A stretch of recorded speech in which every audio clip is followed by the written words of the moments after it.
ልቀቀኝ። ሌላ ነገር ብናስብ ኖሮ ራስሽን በዚህ መልኩ አታገኙም ነበር። እሺ አርፈሽ ተቀመጭ። ራስሽን ነው የምትጎጂው። በቃ አርፈሽ ተቀመጭ እስክትረጋጊ ድረስ። አታራችሁኝ። ዳይመንድን እየደበደብሽ ታሰግጊው ጊዜ ነው ያሰርሽ። አሁን ግን ጸባይሽን የምታስተካክዪ ከሆነ እፈታሻለሁ። እሺ አሁን ፍታኝና ከዚህ ቤት አስወጣኝ። መሄድ እፈልጋለሁ። እፈታሻለሁ። ነገር ግን ወዴት ነው የምትሄጂው? ስራ እስክታገኝ ድረስ እዚህ ብቆይ ነው የሚሻልሽ። ደግሞ ጠረንሽ እንዴት አባቱ እንደናፈቀኝ የኔ ውብ አደይ አበባ። ንጉስ አደብ ይኑር። ጫፌን እንዳነካኝ ዞር በልልኝ። አደይ በድጋሚ ታገተች። የሚያሳዝን ነገር ነው። አደይ እንግዲህ ምንም አልተሳካላትም። በዚህም በዛ ስቃይ በዛባት።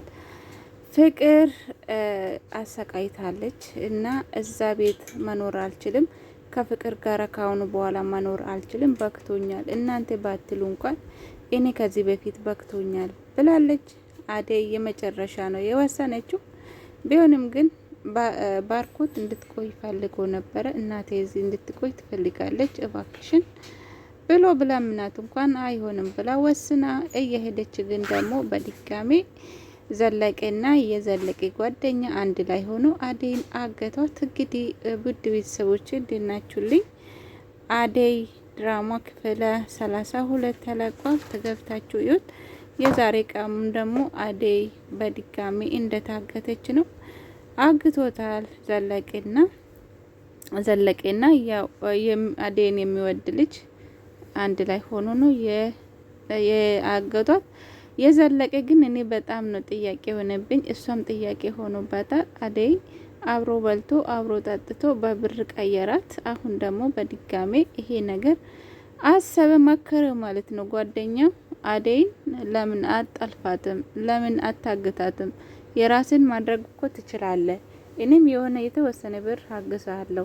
እሱ እንደውም አብሬን አደይን ጣልፊያት በምን ላኖራት ነው? እኔ ገንዘብ የለኝም፣ ስራ የለኝም ብሎ ነበረ ልጁ።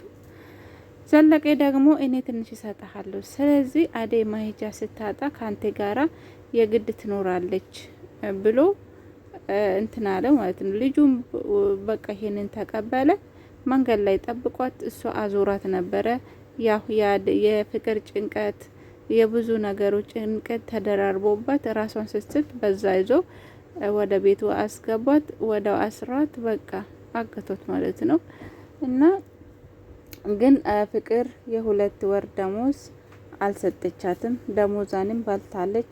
በደሞዛ ነው ዘለቀን የቀጠረችው እና እኔ የአደይን ደሞዝ እከፍላለሁ፣ አንተ ደግሞ አደይ ናት ሁሉም ነገር ያቀነባበረችው ብለ የኔን ስም አሳምርልኝ፣ እኔ ያደረኩትን ጥፋት አንተ ያስተካክልልኝ። አደይ ሁሉንም ነገር ኃላፊነት እንድትወስድ እሷ እንዳደረገችው ሁሉንም ነገር ሰዎች ፊት ለፊት ተናገርና እኔን ነጻ አውጣኝ ብላ ፍቅር ያቀነባበረችው ነው። እና መጨረሻ ላይ ግን አደይ ልቧ ተሰብሯል። በጣም ከባድ ነገር ነው። ባርኮትም ያው አደይን ያፈቅራታል፣ ዴቭም እንደዛ። እነኚህ ወጣቶችም ከሷ ተስፋ እንዲቆርጡ አደረገች። አሁንም ቢሆን አልተሳካላትም። ምንም ቢሆን ምንም ብታደርግ ዴቭ ወደ እሷ መዞር አይችልም። ጭራሹንም እሱ ተኝቶ እንኳን በህልሙ አደይ ነው ማያት። ፍቅርም መቼም ቢሆን ሊያት አልቻለም። እና በጣም ይከብዳል። አሁን ውጪ ብሎት አሁንም በድጋሚ አባረቻት።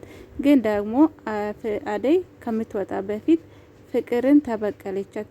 ለምን እንደዚህ እንዳደረገችው አነቀቻት ማለት ነው። ጸጉሯን ይዛ ተበቀለቻት እና ለምን እንደዚህ እንዳደረገችው አውጥታለች ፍቅር።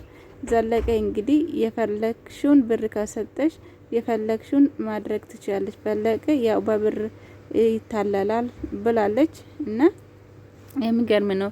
በብር ሰውን መግዛት ቀላል ነው ማለት ነው። አያችሁ፣ ዘለቀ አብሮ በልቷል፣ አብሮ ጠጥቷል፣ አንድ ላይ ነው ያደጉት። በዛ ላይ ደግሞ አበልጅ እና ድጋሜ ደግሞ አደይን መልሶ በብር ቀየራት። ብር ሲያገኝ አደይ ናት አደረገችው ብሎ ግጥም አድርጎ ዋሸ። እና አደይን በጣም ነው የተናደደችው በዚህ ነገር። ግን ደግሞ እውነቱ ሲወጣ ፍቅር ምን እንደሆነ አይታወቅም።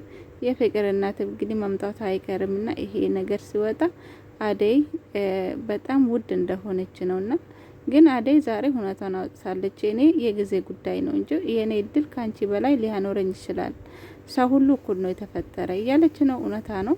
ሁላችንም ስንፈጠር ራቁታችን ነው የተፈጠር ነው። ሰው ልጅ ከሰራ ጥሩ ከሰራ ያገኛል፣ የፈለገ ማግኘት ይችላል።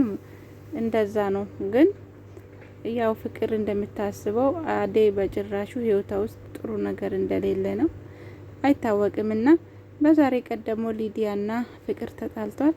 ታውቃላችሁ፣ ፍቅር ሊዲያን አታላለች።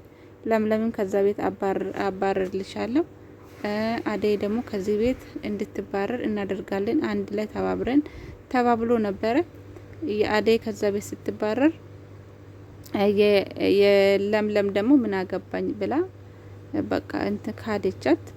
በአሁኑ ሰዓት ግን ሊዲያ ግራ ተጋብታለች። እዛ ቤት መኖር አስጠልቶታል። አደይ ላይ ለምንድን ነው እንደዚህ ያደረግሻት? የአደይ ወንጀል እንትን አደይ ላይ ያደረግሽው ነገር አንቺ ላይ አድርጋለሁ ብላ ተበቀለቻት፣ ሊዲያ ማለት ነው። ሊዲያ እኮ ጥሩ ልጅ ናት። ሊዲያ ያው ለለምለም ብላ ነው የቀናችሁ እንጂ ለኤላ ብላ ነው የቀናችሁ እንጂ ሊዲያ በጣም ጥሩ ልጅ ናትና እንደዚህ ሰው ላይ ጫና አታደርግም። ፍቅር ግን በጣም ብዙ ነገር ነው ያደረገቻት። አደይን ከባድ ነገሮችን አድርጋታለች። አደይ ግን ቻል አደረገችው። እኔ የቻልኩት ሁሉም ነገር ዋጥ አድርጌ እስከ ዛሬ የታገስኩሽ ለእናቴ ስል ነው፣ ልጅነት አለሽ ብዬ ነው። አሁን ግን አይሆንም ብላለች። እንደገና ዴቭ ደግሞ ሰግሮ እንኳን ለመናት አደይን፣ እባክሽን እኔ ያለ አንቺ ባዶ ነኝ፣ አብረን እንኖር፣ በቃ አትሂጂ፣ ከኔ ጋር ሁኚ ብሎ ለመናት።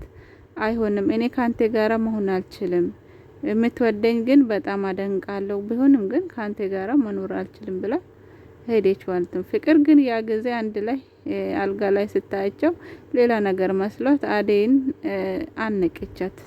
ግን አደይ እንደዛ አይነት አይደለችም። ዴቭም ደግሞ በጣም ይወዳት፣ አደይ ስለሚወዳት መጥፎ ነገር አያደርግባትም። እና እንደዛ ነው። ኤላና ለምለም ደግሞ በድጋሜ ፍቅራቸውን እያሳደሱ ነው። በጣም ደስ ይላል። ምስቴን አደርግሻለሁ እና እያላት ነው። እሷም በደስታ ተቀብላለች። እንኳን ምስት አይደለም ያንተ ሰራተኛ መሆን ራሱ መታደል ነው ብላለች። እንግዲህ ኤላ ይሄን አይል ተወዳጅ ነው። ሌዲም ኤላን ትወደዋለች። እንግዲህ ኤላ ውድ ሆኗል። እንደዛ ነው ውዶቼ። የአደይ ነገር መጨረሻ ምንድን ነው? ይሄ ልጅ እንግዲህ አግቷት እንግዲህ ሌላ መጥፎ ነገር እሷ ላይ እንዳያደርግ ነው የፈራሁት። ብቻ ቤት ውስጥ አስሯታል እና በቃ ልቀቀኝ ብላ እየለመነች ነው። እሱ ግን እስካሁን አልለቀቃትም። ጸባይሽን አሳምረሽ ከኔ ጋራ የምትኖሪ ከሆነ እለቅሻለሁ እያላት ነው። እሷ ደግሞ ከሱ ጋራ መኖርም ይሁን ምንም ነገር ፍቅረኛ መሆን አትፈልግም። እሷ በአሁኑ ሰዓት ሰርታ እናቷንም ቤተሰቧንም እህቷንም ማገዝ ነው የምፈልገው። ግን ደግሞ ከዛ ቤት ባትወጣ ይሻላታል። አደይ ምንም ቢሆን የፍቅርን ጭቅጭት ችላ እንኳን ጊዜ እስከሚያልፍ እዛም ብትኖር ይሻላታል ብዬ አስባለሁ። ይህ እንደዚህ ነገር ላይ መውደቅም ከባድ ነው እና ውዶቼ ደህና ሁኑ። አመሰግናለሁ።